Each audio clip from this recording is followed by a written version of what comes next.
ഒന്നാമതായിട്ട് പറയാനുള്ളത് മാനസികമായിട്ട് ഒരുങ്ങുക.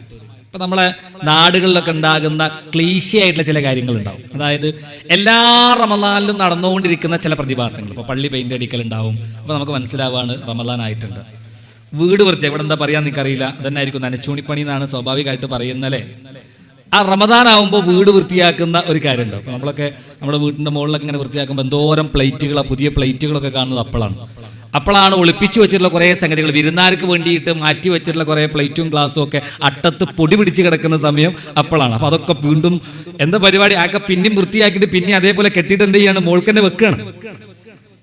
അങ്ങനെ വീടിന്റെ കുറേ സ്ഥലങ്ങൾ വൃത്തിയാക്കി. റമദാൻ എന്ന് പറയുന്നത് ഒരു വൃത്തിയാക്കലിന്റെ മാസമായിട്ട് നമ്മൾ പലപ്പോഴും കാണാറുണ്ട്.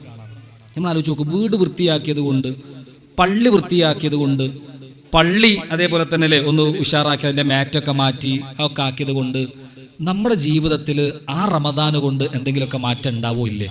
അത് നമ്മൾ താരതമ്യം ചെയ്യേണ്ടത് മുമ്പുള്ള കാലങ്ങളിലൊക്കെ ഇങ്ങനെ വെച്ച് ഇങ്ങനെ ആലോചിച്ച് നോക്കണം. കാരണം ഇത് കാലങ്ങളായിട്ട് വരുന്ന അടയാളങ്ങളാണ്.